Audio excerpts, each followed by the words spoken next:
I used to think if you're bad at something and you team up with another bad person, you might end up with something slightly less bad, like maybe you cancel each other out a bit. But Brendan Schaub and Bryan Callen proved that this logic does not work in comedy at all. In fact, it's the opposite. When two unfunny people come together, it somehow becomes even worse. Both of these guys are just naturally not funny. And I'm not even trying to be dramatic here. Brendan Schaub, for me, genuinely holds the record for the worst comedy special ever released. I don't think anything else even comes close. First comedy special, man, so it's a big week. And I get my hair cut every Tuesday because I'm an asshole. Got an Asian barber named Jamal now, so we'll see how that goes. Keep you guys posted.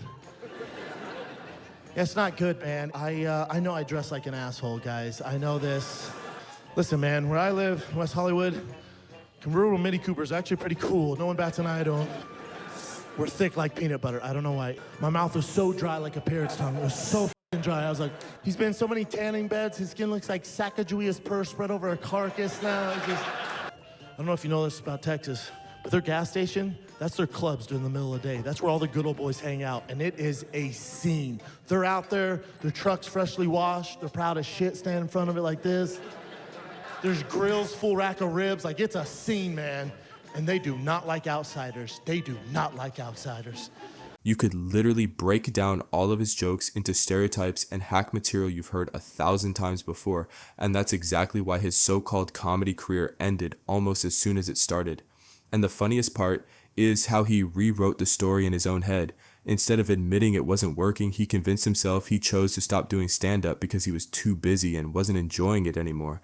I had so much fun doing stand-up, like on the road in different cities. It's It was such a good time. Great time. But I was miserable, making more money than I've ever made, but miserable. Like, success isn't having a special and selling out arenas. To me, I just prefer going to Tiger's practice than going on the road and making money. When you're gone, at least it wasn't too late for me to realize, like, hold up, stop the tracks. What's important here? I can keep doing this wild shit I was doing, or I can grow the up. Bro, he talks exactly like those rich people who say money doesn't matter, it's all about love and peace. Except Brendan Schaub didn't actually achieve any of that.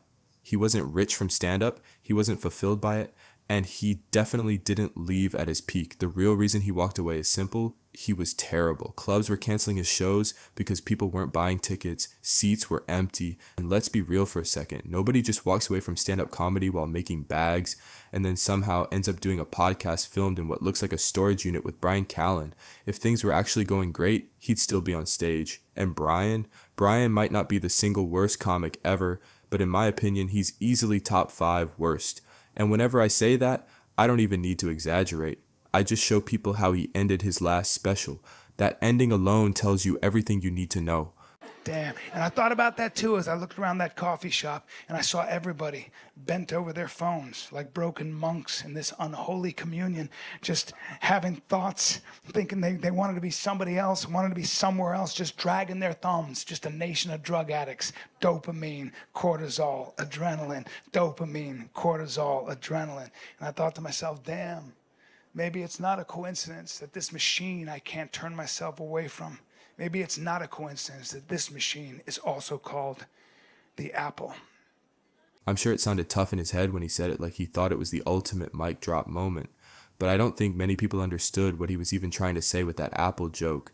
I'm being serious. I watched that part like 10 times, and I still don't know what the joke was supposed to be. If any of you actually got it, let us know in the comments, because I'm lost. And this is supposed to be one of the big moments from his special. That's the closer, the part you end on, the thing you want people to remember. And these are among the brightest, funniest comics under Uncle Joe Rogan's protection. And somehow these two ended up running a comedy podcast together for years. And to be fair, for a while, it actually worked. Not because they were good, but because they had help. Big help. Their daddy Joe Rogan was constantly boosting them, promoting their podcast, pushing their specials, bringing them into his world.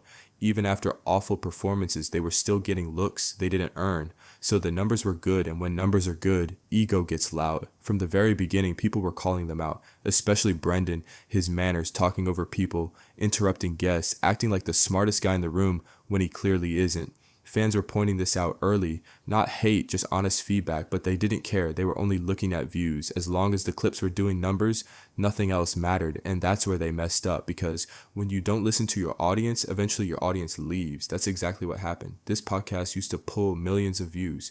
Now, if they hit 50,000, it's a good day. Most episodes sit at 20 or 30,000 views. That's a massive fall off, no matter how you spin it. So of course, now they're worried. Now they suddenly care about feedback.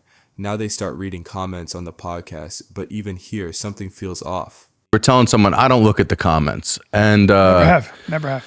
I said to you, man, I was like, that's a bad, we're living in a world where like, that's like going on stage, telling a joke and not listening to what the audience says. You got to listen to the audience. You know what I mean? And like, there's a Reddit.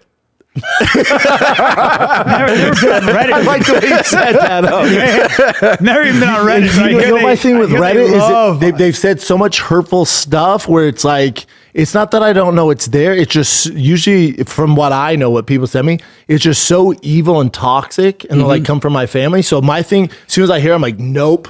But I'll then say you were this. like, no, dude, it's There's not a all lot like of that. really funny shit on there sometimes. Like, Really? like not everybody hates you guys. Like, I think they we have should, fun. I think we should lean into a lot. of it. There's honestly like there's a couple people who are shitty, you know, but then there's a lot of people who just go on there and post funny shit. So I was like, let me get some of the funniest shit that I've seen on there, and I want you guys to actually see what these guys All right, post let's because see it's it. actually pretty funny. All right, It's a good I idea. didn't know you were Hope gonna this do doesn't hurt our feelings. I love how they make it sound like this whole thing wasn't planned, that like they just randomly decided to read feedback out of nowhere. Come on. The numbers dropped hard, and they knew if they kept ignoring comments, the views would eventually hit 0. And that's literally what people in the comments were telling them.